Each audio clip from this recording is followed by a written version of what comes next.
Donna Watson is a mixed media collage artist, interested in the passage of time and what remains, exploring the effects of time on memory, identity, and nature.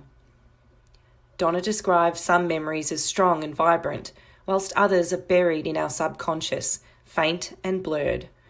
Memories may be filled with gaps, like our childhood memories, or simply faded, just traces of a moment in our past. Donna's process incorporates layers of paint by mixing cold wax with oil paints. She then layers, lifts, scratches and rubs the surface, leaving a residue of marks much like the lost and found aspect of memory. She then adds collage, bundles of papers, sometimes wrapped and bound bundles of papers, and scrolls to help tell the story. She also incorporates nature into her works, adding sticks or rocks. Donna is a signature member of the American Watercolour Society and the National Watercolour Society. She has won numerous awards in national juried exhibitions as well as Best of Show awards. She has taught workshops all over the United States and Canada. And in 2007 and 2019, she taught workshops all the way over in Australia and New Zealand. And in 2021, we are thrilled to announce that Donna will be collaborating with Fibre Arts Take 2 to bring a signature workshop on conscious creativity and personal expression to the world through a beautifully filmed masterclass. Donna has also written articles and paintings published in many respected art magazines and publications, including The Pulse of Mixed Media by Seth Apter, Collage Stories by Roxanne Evans-Stout, and in 2017, her cold wax oil painting was included in the book Cold Wax Medium by Rebecca Crowell and Jerry McLaughlin, to name just a few. Donna believes that everyone has a story to tell. Stories become our compass by which we navigate through our memories and discover our core being. I look forward to sharing Donna's story with you today. So without further ado, let's get started. Hi, Donna. I hope you enjoyed your slideshow. Yes.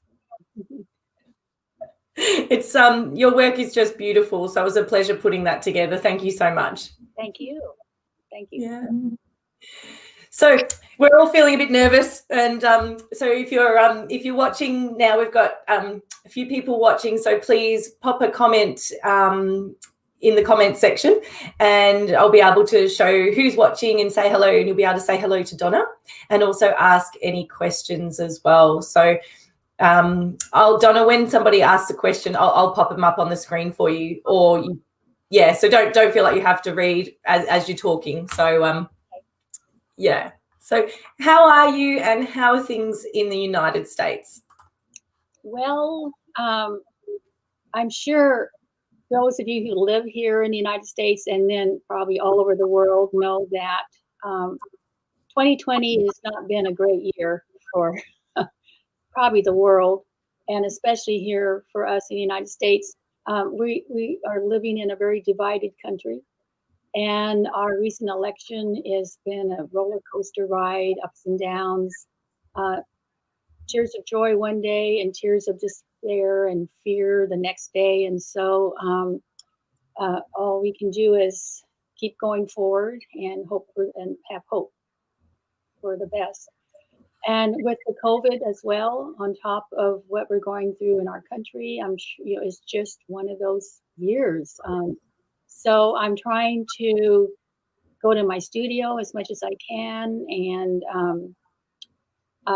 it's interesting that this question came up because yesterday I came across something that Toni Morrison, the author of Beloved, wrote, and she wrote an essay considering the artist's task in troubled times. And she said, there is no time for despair, no place for self-pity, no need for silence, no room for fear. That in troubled times and despairing times, that is when we find out who we are and what we are capable of.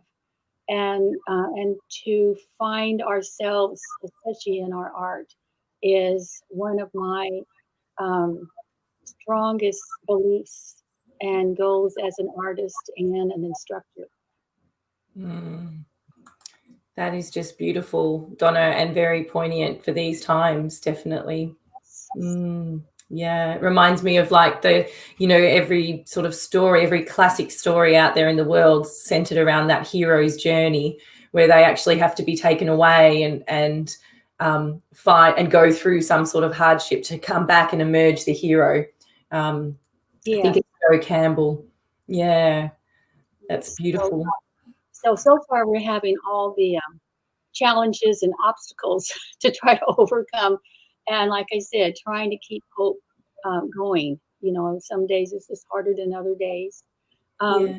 So, and then I also came across, as everybody knows, I love quotes and poetry and things, but also John F. Kennedy said, we must never forget that art is not a form of propaganda.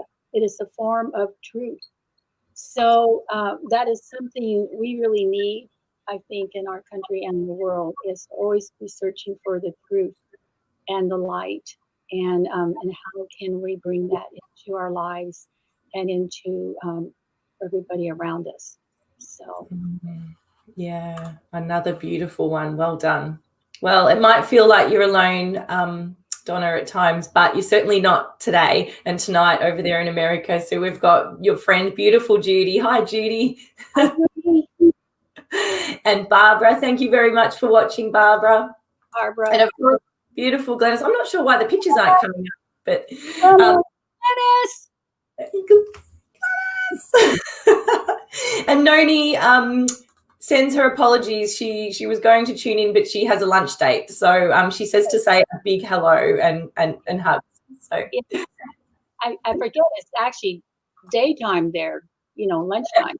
Yeah, lunchtime. Yeah. So we try and fit in, and we're Friday here as well. So the next day. Yeah. We thought on our last trip to Australia to teach a workshop, we missed our flight coming home because we forgot it was the next day. Oh no. Yeah. So learned a big lesson there. You are a day ahead. Yes, I know. I've done some silly things as well when I've been scheduling things. So, but you've got New York City's on board today. Hi, Liz. Janet resonates with your quotes, definitely. Hi, Elizabeth. Thanks for watching. And Jane, Jane, Sunshine. Yeah, beautiful. We've got Dawn. Hi, Dawn. And Carol. Yeah, I'm in Melbourne. Hi, Carol. I've been to Melbourne. Beautiful. Yeah. What did you love about it? The river. Yeah. Walking along the river. It was very the business. We made mistakes, stayed in the business district and didn't realize how absolutely the shopping and this is, when you could go out shopping, but it was, we were surprised at the crowds of people just out on the streets in the business district. Apparently you Aussies have a different name for that. Oh, like high street shopping or something? Like the business district has a nickname. So the CBD, we call it, what do we call it? Something like that. And so I had a friend email me and said, "Are you going to go to the CBD and the FGJ?" And I was like, "What?" What? You Aussies either call everything by the initials or shorten it, or whatever. And so I didn't know what she was talking about. But now, we love a good acronym, and then a slang word for something. Yeah, certainly no. But yeah, we're quite lucky. Where we live now, we actually live right on the Yarra River, so it's just we're not in the city, but we're about 30 k's out. But it's just beautiful. It is lovely having a gorgeous river through. Thanks, Carol. Yeah, the CBD. Yeah, Central Business District. Yeah. Yeah. So, what are you saying, Glennis? My dear friend Donna started me on the journey that is the book collaboration. Oh, that has kept me sane during the lockdown. Now with 48 artists in the oh wow. Yeah, 48. I started it back early spring when the shutdown happened, and we were emailing. I said, "Let's do a book collaboration," and she said, "Great." And then we started it, and then she has just absolutely gone to town with it. Just like she said, 48 artists. Wow. And she's always posting the books every week. They just look wonderful. Yeah. Isn't that beautiful? I love that idea about how one idea or someone's idea can just spark almost like a whole movement, you Yeah, know, and yes, something so positive to get people through this time. right. Yeah, Yes. yeah. And just that joy of collaboration. I love that. It really resonates with me as well. Yeah. But Donna, for people watching that may not know a lot about your background, would you be able to tell people how you started off in the world of art and how your work and your career has evolved over the years? Okay. Yes. I would try to shorten it because it can be a long story. But um, when I grew up in Hawaii, my mother is Japanese. My family is Japanese in Hawaii. And I always was drawing and painting whatever. We didn't have much money, or I didn't have much supplies, but I was always drawing and painting. And I decided when I went to college here from Hawaii over to what we call the mainland here, um, to major in art. But when I got here and I started taking art courses at the university, I found myself getting bored with sort of the repetitious assignments and being told what to paint and do. And I ended up changing my major and a number of times and ended up, believe it or not, with a master's degree in deaf education. And I taught deaf children for 4 years.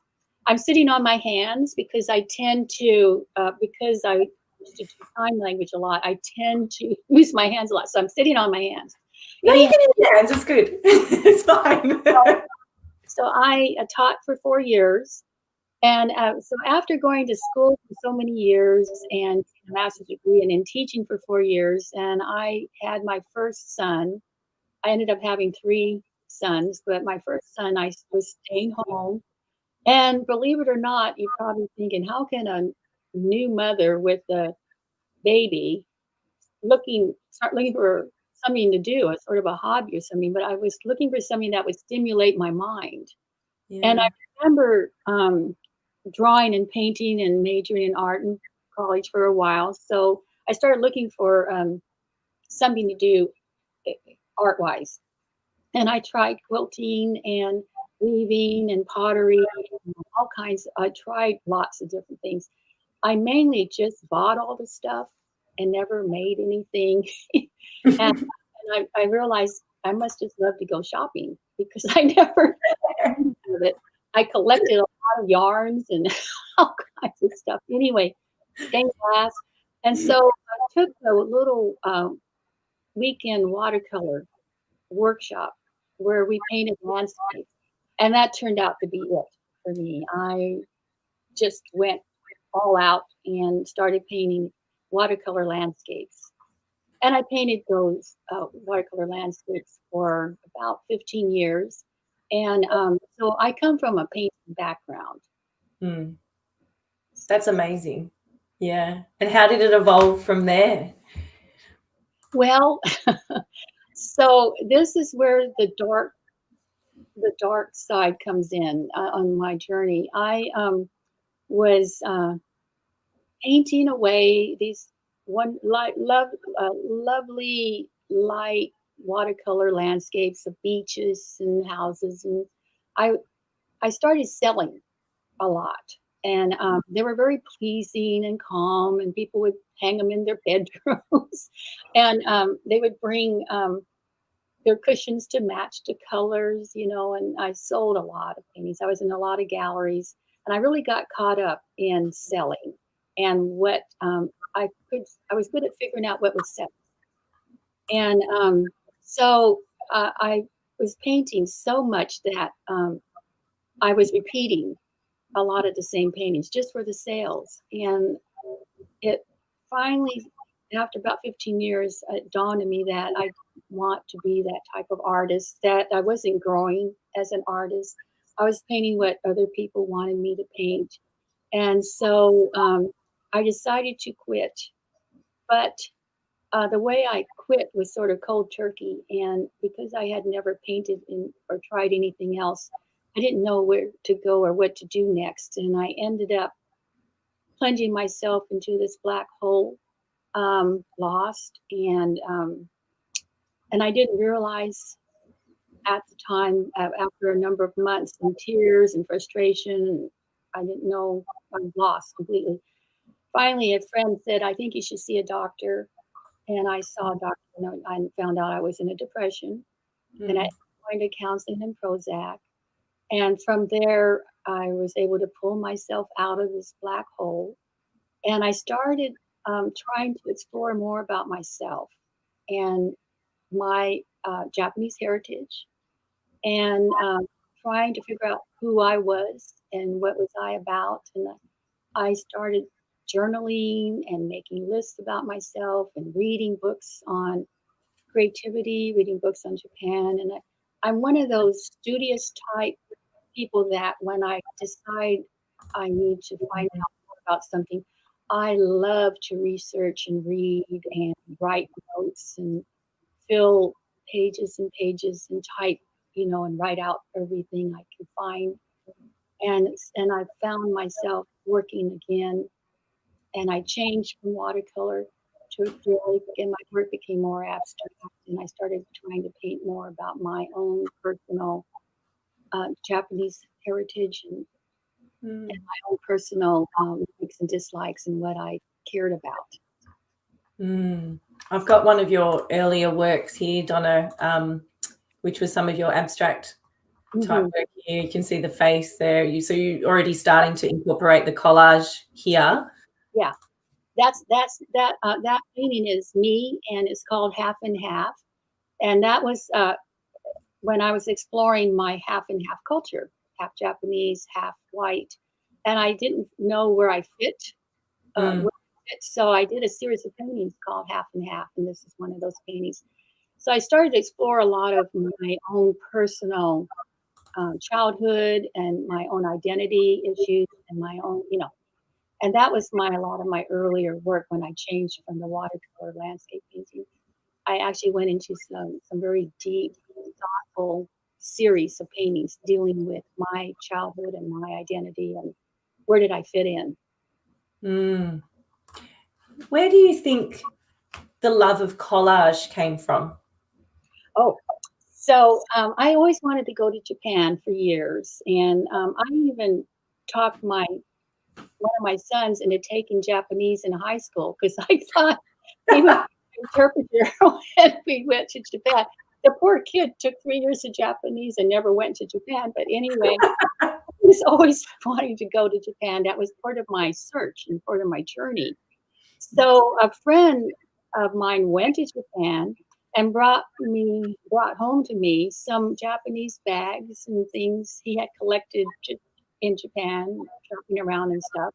And I started my first adding collage to my paintings.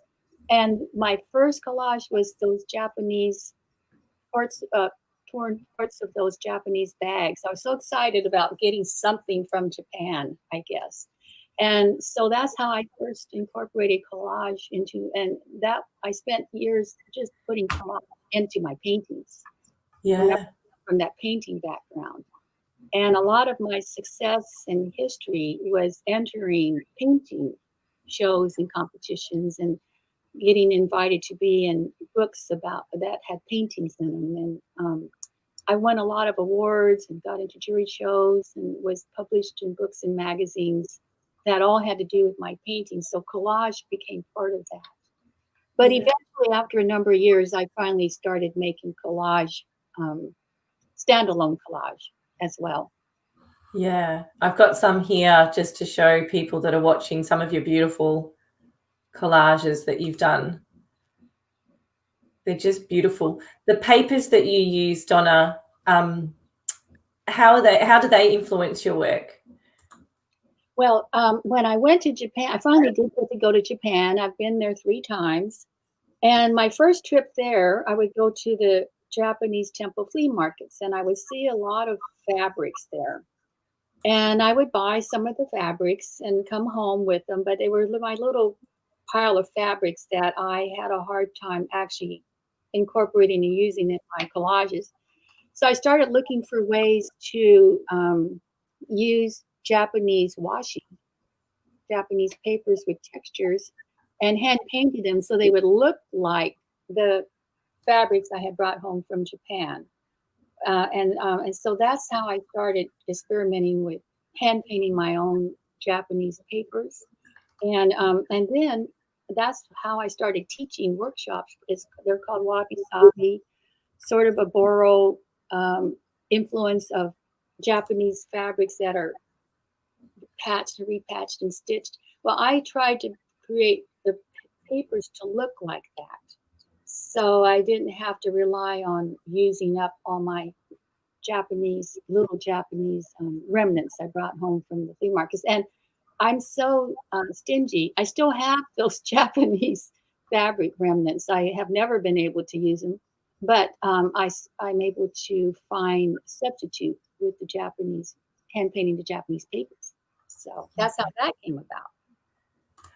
That's what I love about mixed media, I think, is that there's so many different ways to replicate something, either whether it's, an inspiration, like, paper replicating fabric, like you were saying, or, I'm very interested in and attracted to rust and textures, and, the sort of the nitty gritty type of things. And then so then you think to yourself, okay, what tools have I got in my tool belt to be able to recreate that? And there's so many different ways. And I think that's what excites me about the possibilities of mixed media.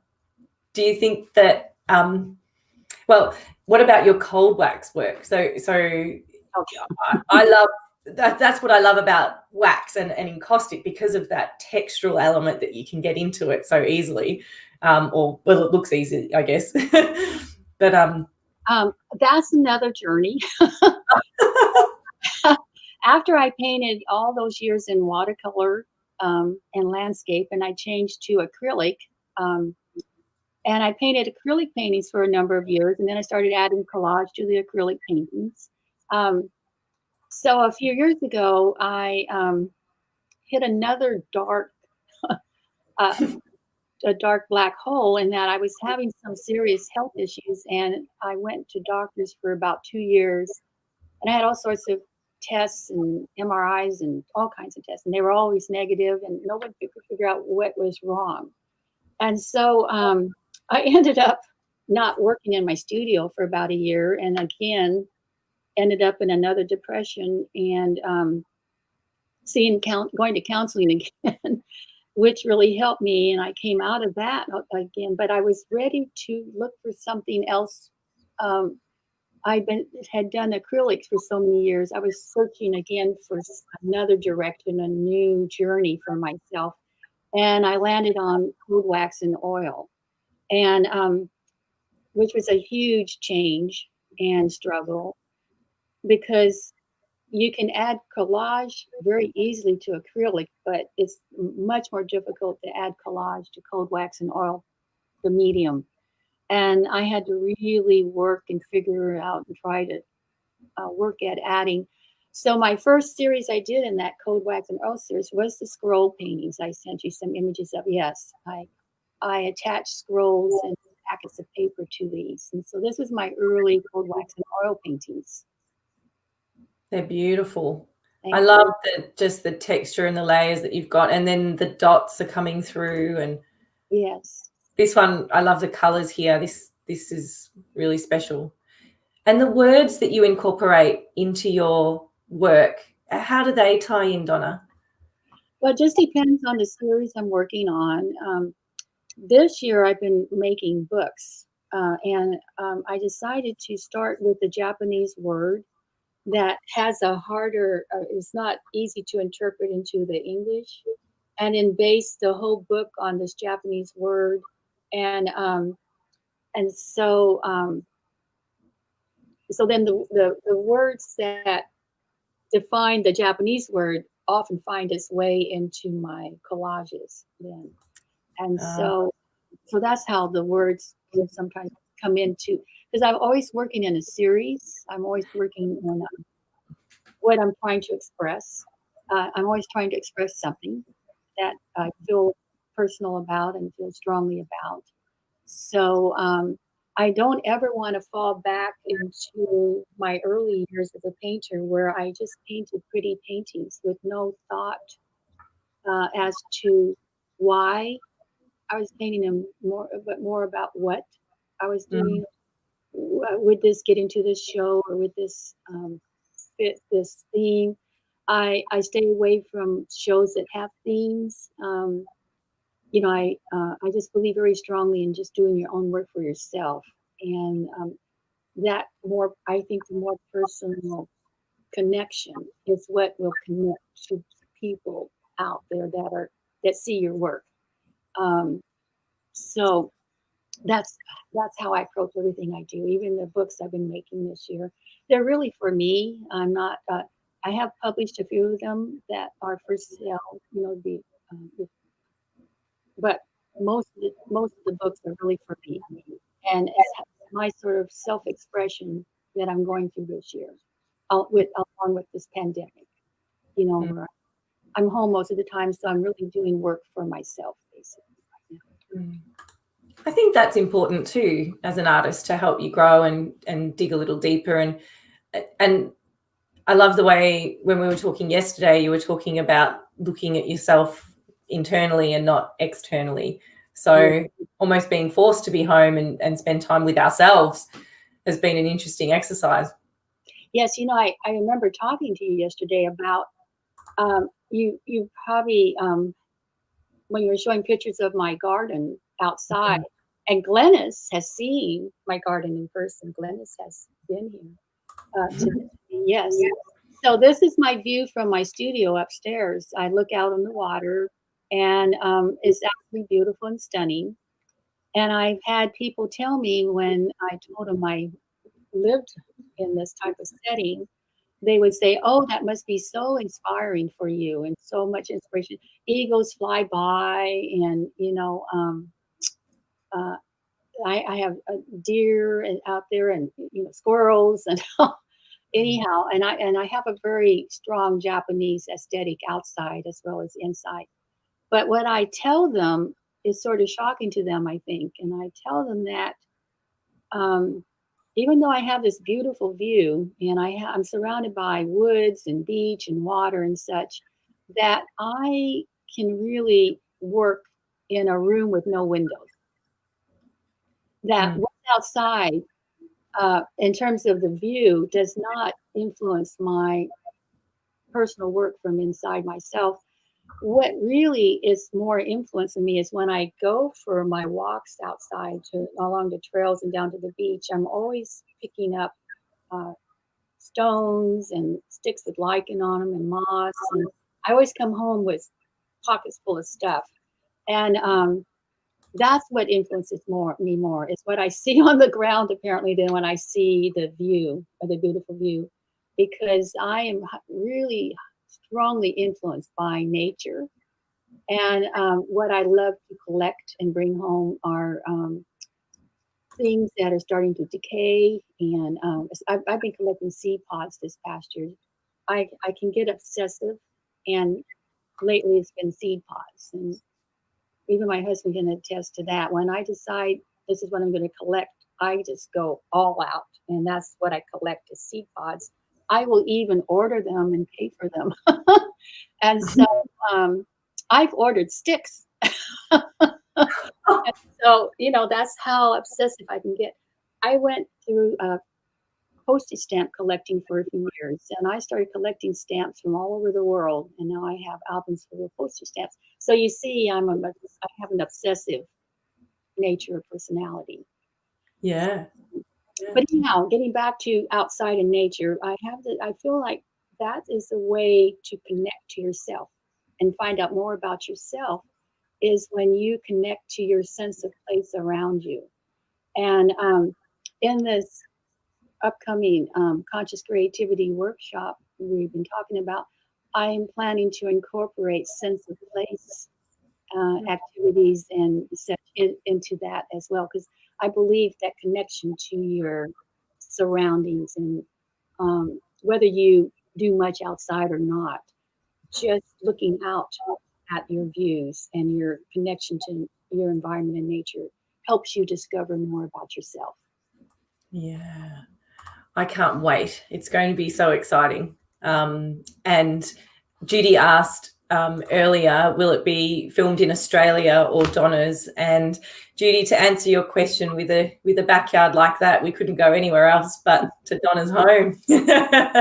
So we haven't filmed it yet, but it is coming up. It's scheduled for 2021, and we are working on it behind the scenes. But in terms of the logistics, we're still certainly working out the logistics around it. But it'll be filmed beautifully. I can promise you that, Donna, and it's going to have gorgeous drone footage of that beautiful location that you have, and we're going to take people on a real beautiful journey, both visually, and you're going to take them to some really, really deep places. So, yeah, we're calling it a masterclass.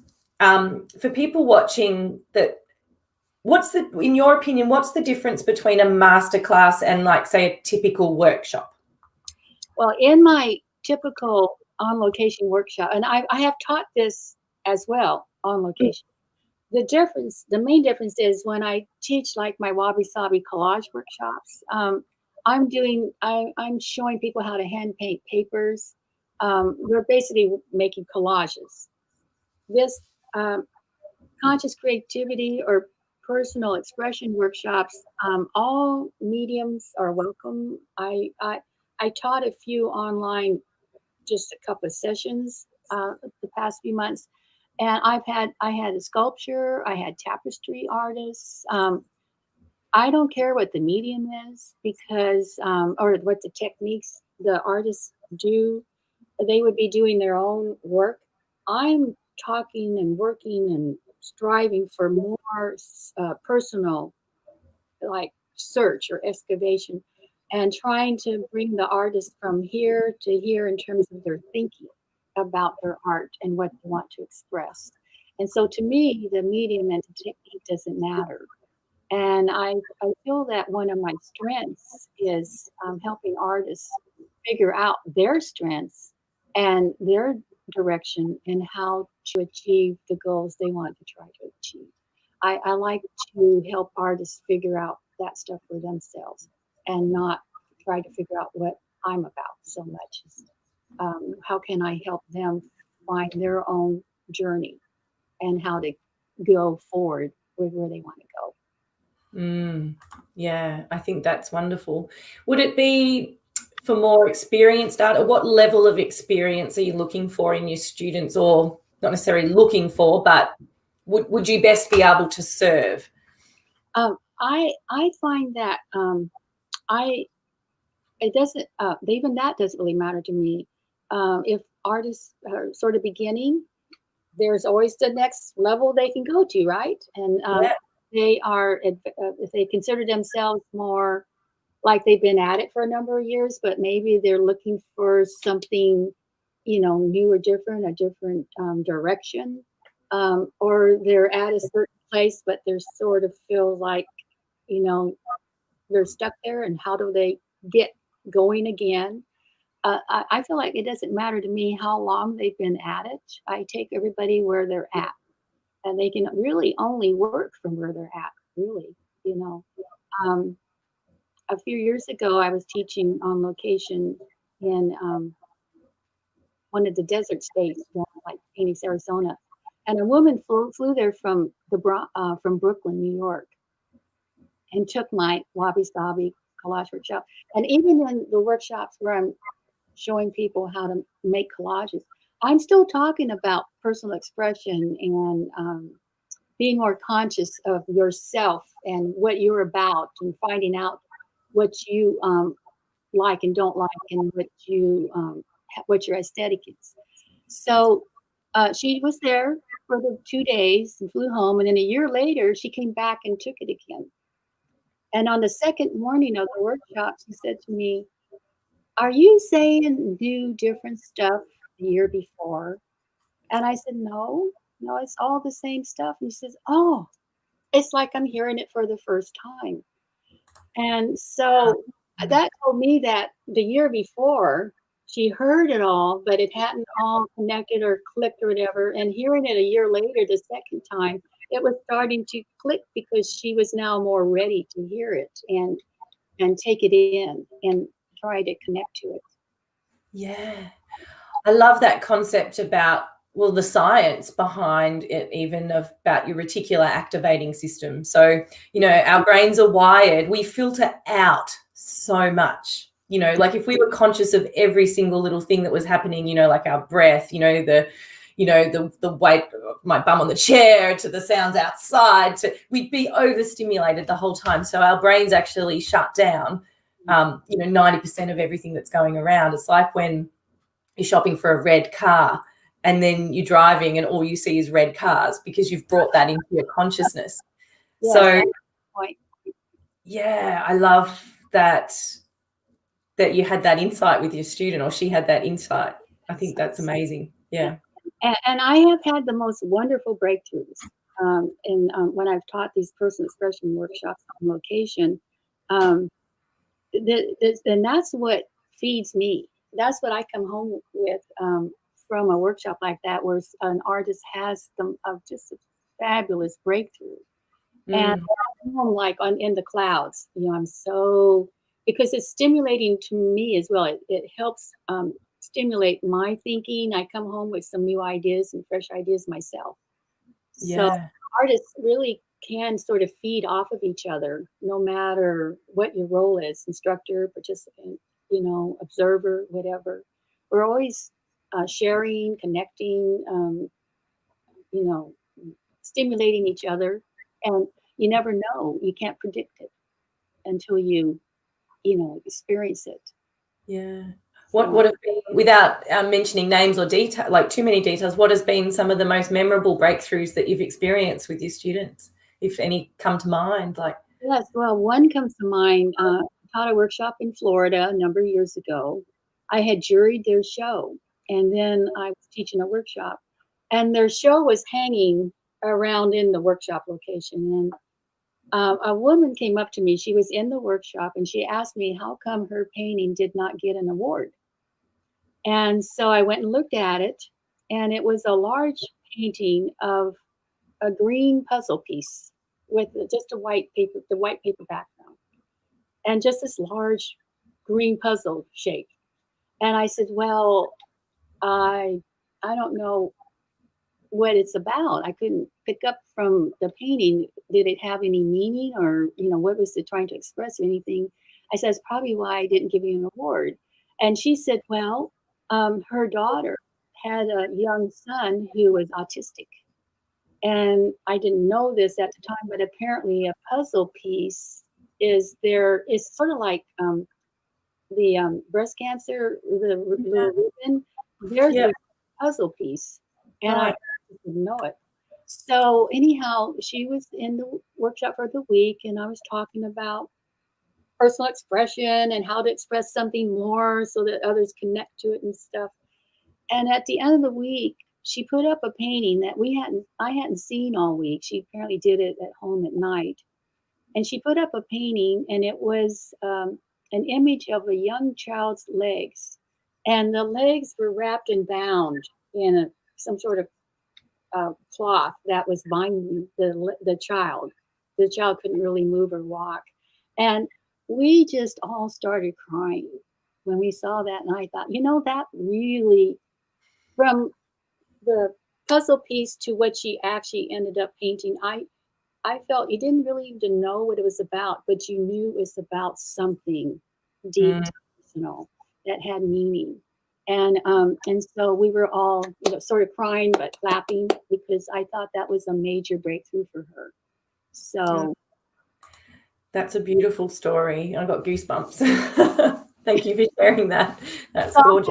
I'm home in the clouds, right? So Yeah, I know. What a breakthrough. And I think that also speaks to rejection. Do you know what I mean? Just because you're rejected or somebody says, no, this is not worthy of a prize now, it doesn't mean you don't have it in you. right. You just have to somehow extract that. Right. Yeah. Also, jurying, I've juried a lot of shows, and then I would get asked after, why didn't I get in the show, or I didn't know when. I don't remember, but jurying is personal, and everybody has their own aesthetic, although we're supposed to try to be more, open to everything when we're jurying. So I have been juried out of a show, a small show, not getting accepted. Then I entered that same painting into a large international show. It got top prize. So you see, you have to sort of take the jurying with, you get in, sometimes you don't get in, and then you get back to work. The Yeah. same if you're using sales to validate yourself and you didn't sell something in a show, you go home and get back to work. Or if you sell a lot of paintings, you go home and get back to work. In other words, I tell artists, don't let external considerations influence what you do. It's good. It feels good to get into a show or win an award or sell a piece. Or that all feels good, but it should be nothing really to do with what you want to express in your work. Also, I tell some artists, quit listening to your spouse. Yeah, I've had that come up quite a bit. They'll say, "Oh, my husband told me not to do," and I'm like, "What? Is your husband the artist?" So, I get all sorts of things that come up in my workshops. I bet. Well, you are very interested in geology and psychology, I remember reading. So Yes. Yeah.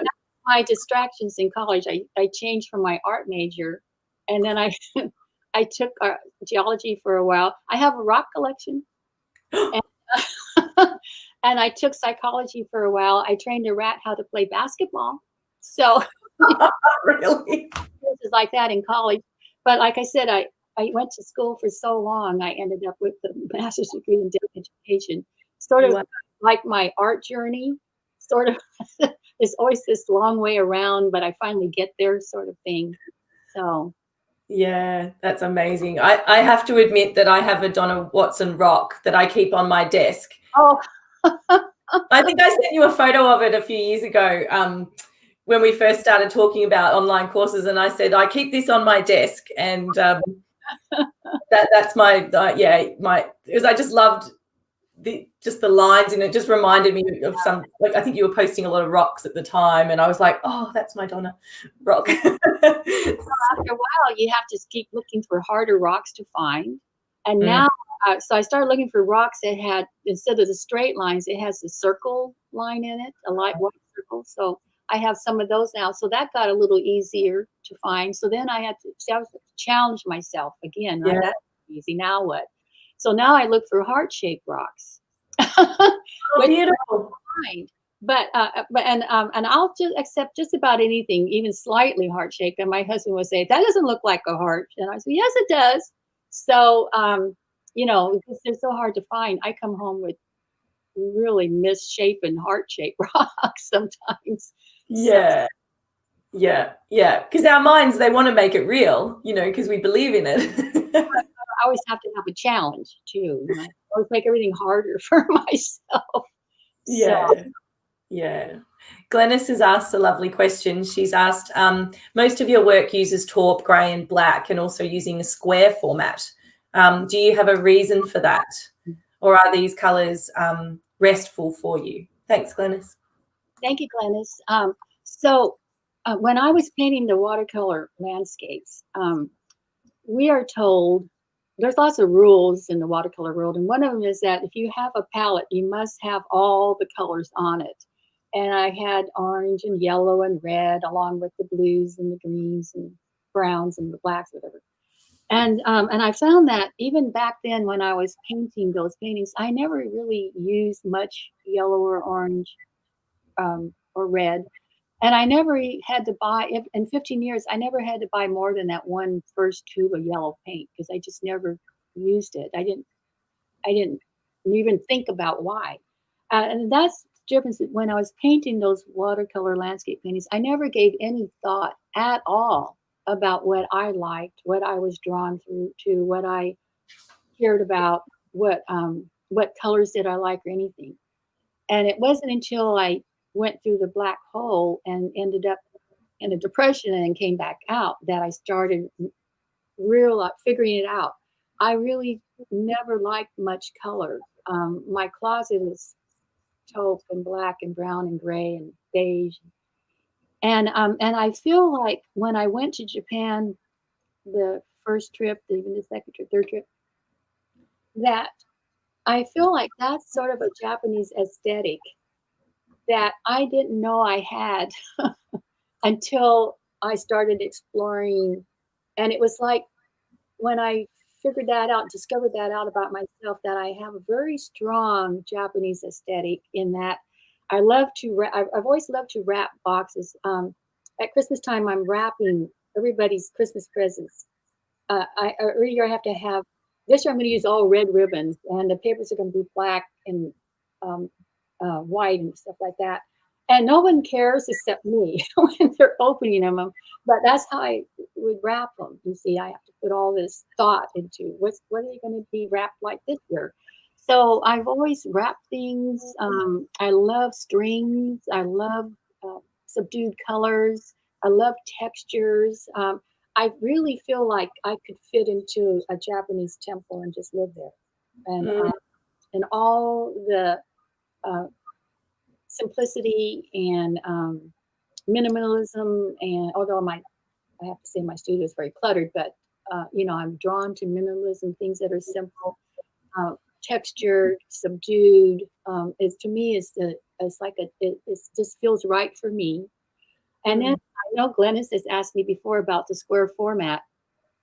And as you know, showing my collage images and my paintings, I paint and collage mostly in the square format.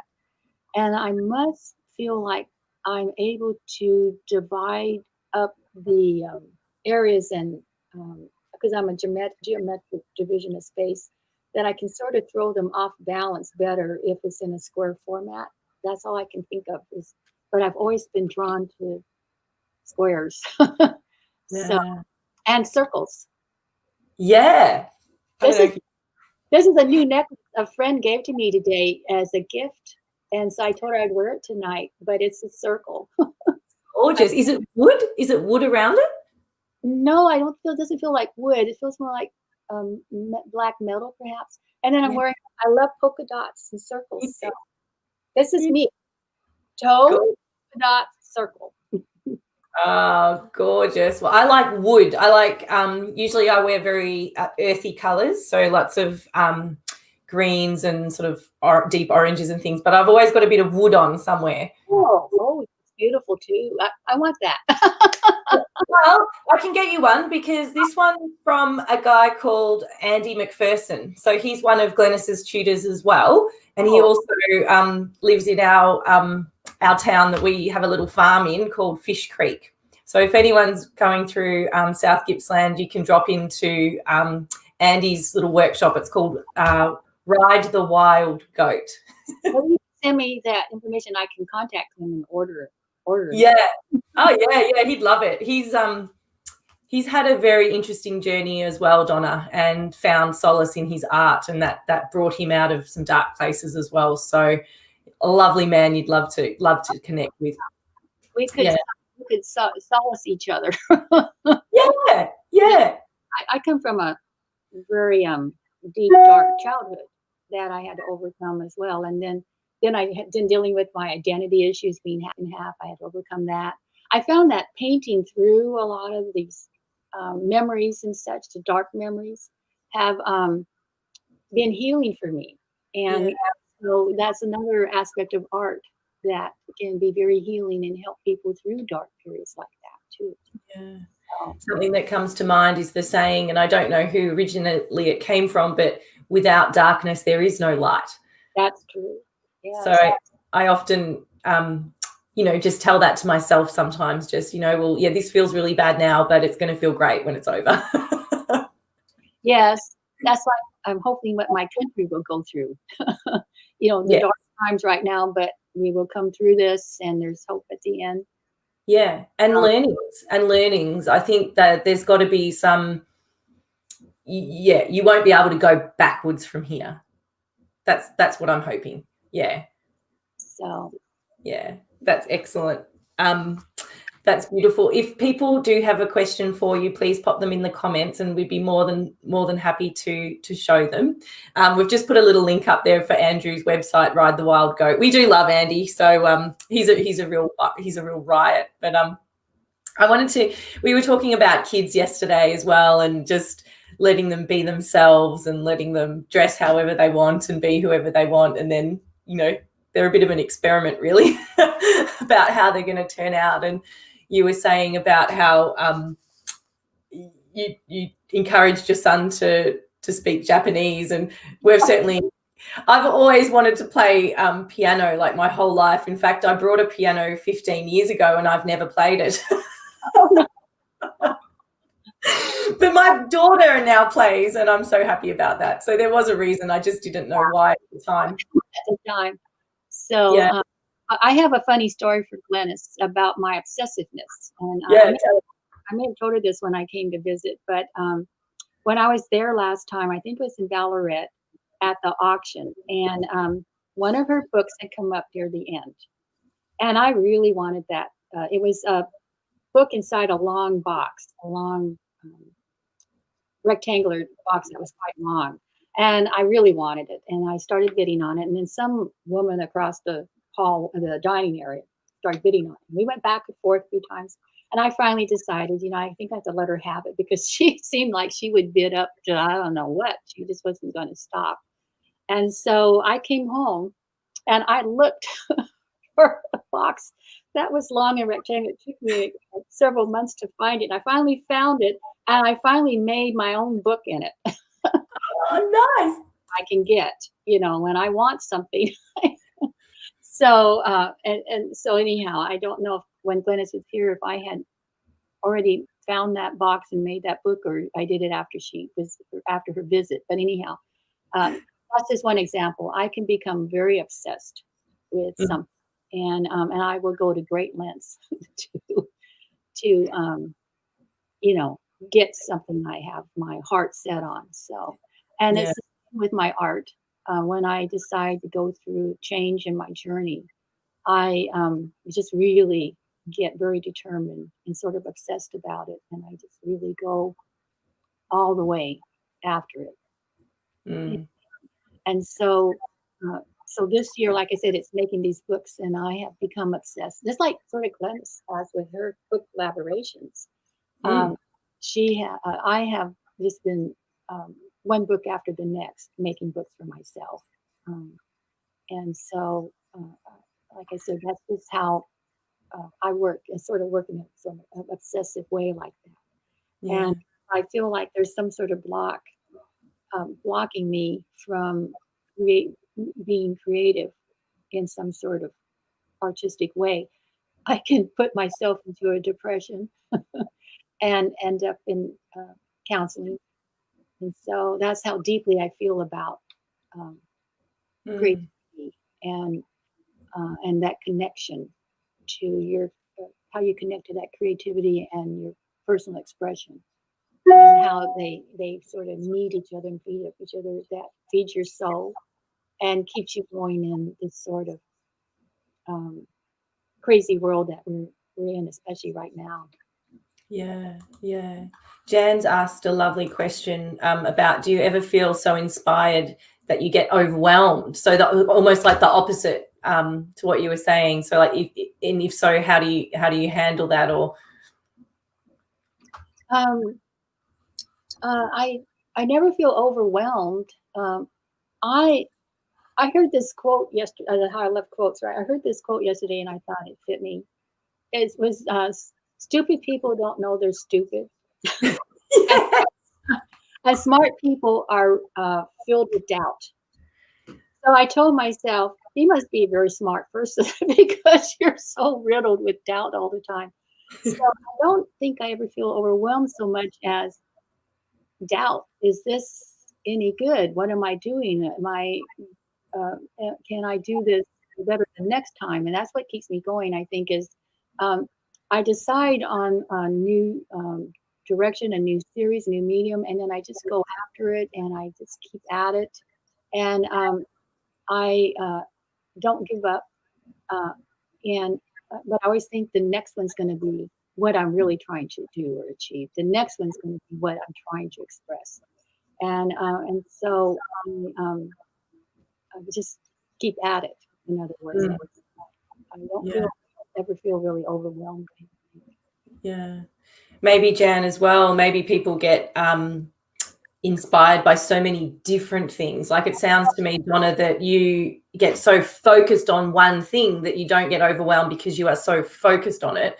But if people sort of had their blinkers off and were getting inspired from this and this and this and this and this, then it can start to feel like, I know sometimes I feel like that when I've got so many ideas running around my head that I just need to go, hang on, I can do everything, but we can, anything's possible. It's one of my mantras, but you know, what are we going to be focusing on now so that we're not getting into that spin of overwhelm?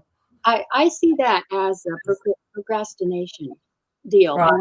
I mean, I feel like I'm easily distracted myself in that I'm going to start working on this, but as I walk across the room, I see something else. Oh, I think maybe I'll do that for a bit or something. So, but I see that as more as procrastination from really focusing in on what you really want to do. And I go through a procrastination deal myself. You know, if I get in my studio at 11 and is it time for lunch yet? You know, those are small procrastinations, but also letting yourself get, well, do I want to do paintings today? Do I want to do collage today? Or do I want to do an assemblage today? You know, those are, because I think you're feeling insecure about what you really want to do and some doubt that you'll let yourself sort of get maybe distracted with some other thing. And then you might be feeling a little overwhelmed because of that, perhaps, you know. And I go through that too myself. I procrastinate. You know, if I'm not feeling sure, or I'm feeling insecure, and doubts are coming in again, you know. So it's amazing how much work I get done considering all the doubts I deal with. So, but it's that I also am very determined. Yeah, focus. I certainly get distracted when I'm cooking dinner. I'm always burning something. My husband's shaking his head in the background, going, "Yep." It's so true. You have younger children too. That can be distracting while you're cooking or doing anything. Yeah. I mean, they're not too young now. You know, they're quite self-sufficient, but yeah, there's a lot going on in the house. Yeah. I'm just reading another comment here from Catherine. When I make my collage and I have pieces I don't use, cut up, scrap, I feel overwhelmed trying to decide what else I could do with them. Yeah. Yeah. Because we're collage artists, we have a hard time throwing away even the tiniest scraps, right? I mean, I organize all my collage papers in plastic bins that are about this thick, you know, they're like 8 by 11 and maybe this high. And I have dark papers in one and light. I'm sort of organized that way. Papers with text on them in a plastic bin and whatever. But I have a couple of bins with tiny little scraps of paper in them too, you know. And so for me to throw one away, so I don't think I'll ever use that teeny tiny little scrap is a real, is something I try to do from time to time. But I think it's hard for collage artists to, you know, there's a Japanese word, motonai, and it wastes nothing. And that's a collage artist. You never know when you might need that tiny little scrap of paper. Yeah. So I don't look at it as a drawback or a problem. Apparently, I just put them in my little plastic bin with all the other tiny little scraps of paper, and sometimes I find a little piece in there that's just perfect. Yeah. Right? Yeah, exactly. I think as long as you keep sort of things organized, I think, yeah, it's easier not to feel too overwhelmed by things. So, Donna, if you were to run into your teenage self, what advice would you give yourself, knowing what you know now in life and the journey that you've been on? My teenage self. Well, back then I was very shy, and my lips tremble. If a boy or guy would talk to me, my lips would tremble. So I went to college very shy. I'm trying to think what was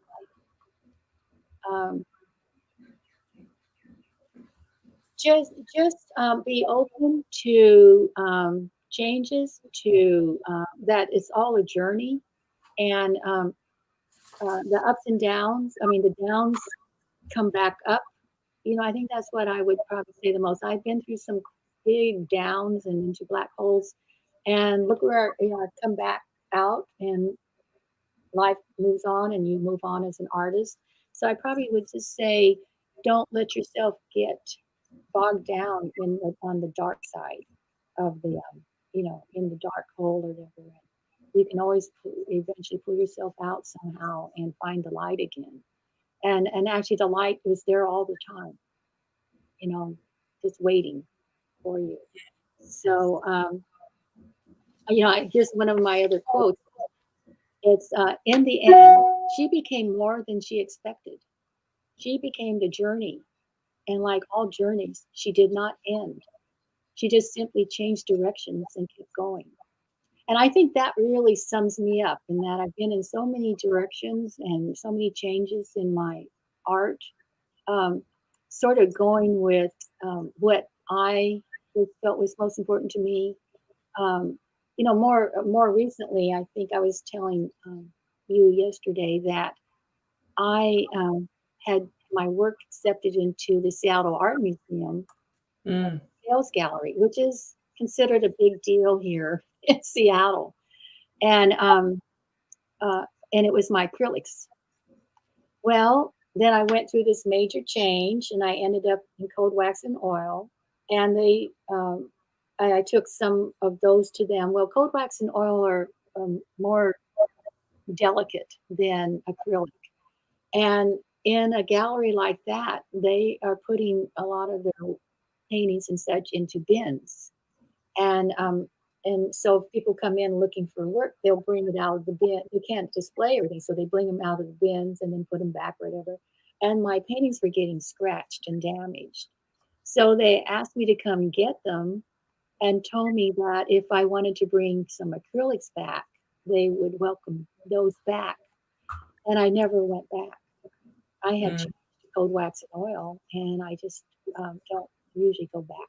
And so I gave up a prestigious gallery like that. And so that's what I mean about sticking to your core self as an artist and not letting outside external influences change your direction or interfere in your own personal journey.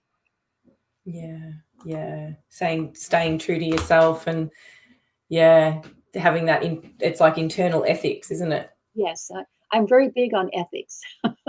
If I feel like an artist is trying to cut corners and trying to get recognition that they don't deserve, I'm generally done with that artist.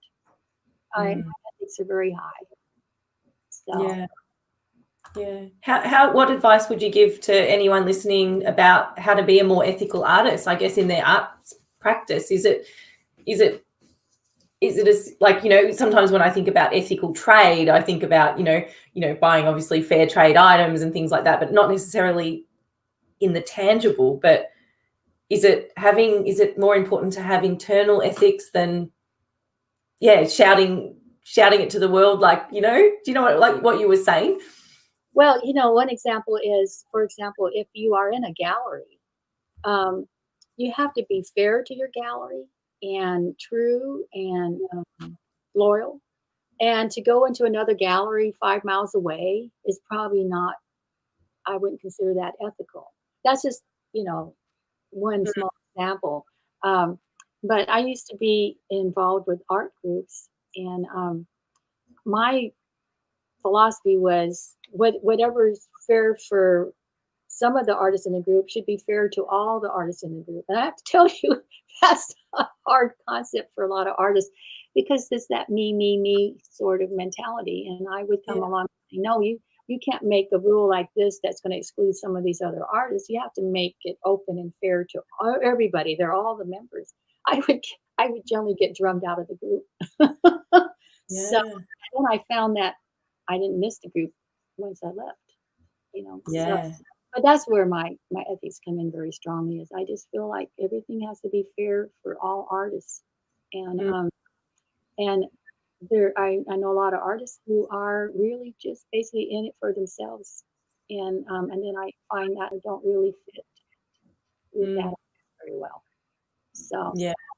We're all in it together. And I often say, and actually Dion Swift said to me once, she goes, you know what, Ange, there's enough for everybody. And I was just like, oh, thank you, Dion. I needed to hear that right now. You know, just sometimes you just get those little pearls of wisdom, don't you, from people. And there's certainly, you know, we can all be true to ourselves and make a living, and there's enough for everyone to go around, and just stay true to yourself. I think that's beautiful. Donna, we always end on your quote, and you've said your quote, but I'd love you to say it again. Or was that the quote, or was there? There's more. Okay, so people are saying Liz just wrote, love that quote. Just didn't quite catch who wrote that. The one that you just said. What I just said. Okay, the one about on your journey. Yeah, I think. Yeah. Journey, and like all journeys, she did not end. She just simply changed directions and kept going. The name I have next to it is R. M. Drake. I don't know who that is, but that's who when I was looking for quotes, that was the name that was attributed to that quote, R. M. Drake. So, great. Thank you so much. That's so great. So I can't wait to get out and film your course. I think it's going to be amazing.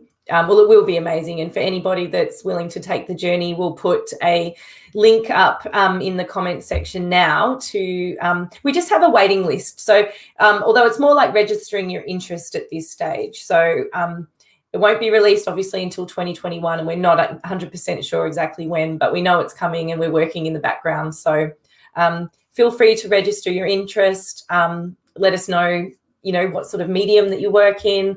All that information will help us craft something that'll be really beautiful. But it'll be an incredible journey to take with you, Donna, and to see your students have those massive breakthroughs. I think it's going to be something very, very, very special. Thank you very much. I'm really looking forward to it. So. Yeah, it's going to, and we'll have some fun as well. And I promise not to eat your bird seed. Oh, my squirrel nuts. Oh, your squirrel nuts. Can you quickly tell that story again? Because that was hilarious. Well, I used to have these little red squirrels. You know, you saw my back before. Well, squirrels went along that fence, and I feed them nuts out there. But I used to have little red squirrels that would come up to my back deck and tap on the door or the windows. Just tap on it. So I would have a little bowl of nuts in my kitchen and just toss them out when they came up to the door. And so when Seth Apter and his friend came over for lunch, I forgot I had that bowl of squirrel nuts there in the kitchen. And I served a salad where they could add whatever they wanted to. They would add carrots, and, you know, I had different bowls of stuff out. And I don't know where they found this nut squirrel thing, but it was not near the salad stuff. It was, you know, it wasn't part of my salad spread. And so when we were sitting down eating, and we're talking and joking, I finally looked at their salads and I saw these nuts sitting on top, and I thought, where'd they get the nuts from? And then I realized, oh, God, they had squirrel nuts on them, and these squirrel nuts are really poor shape.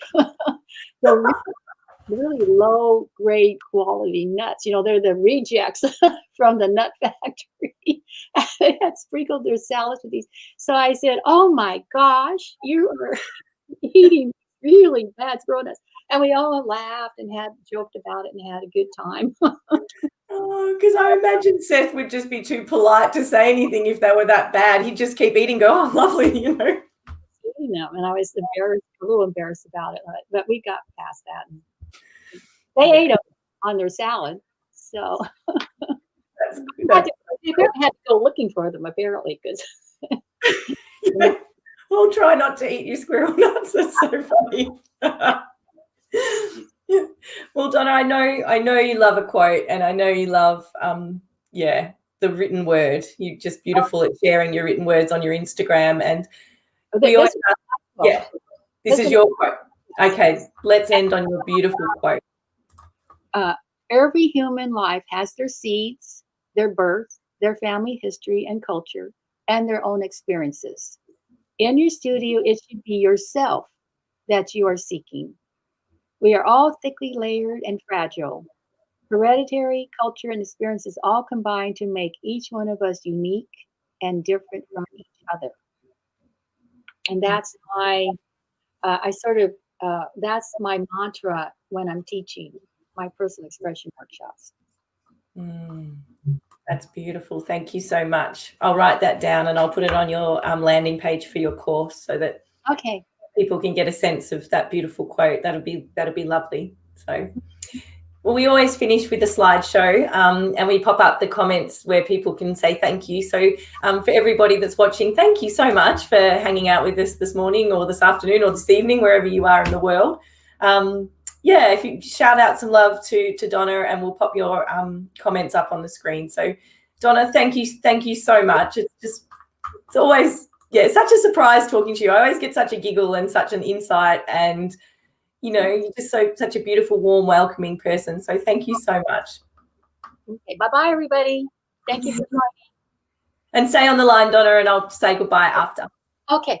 Yeah, you hang on the line. Yeah.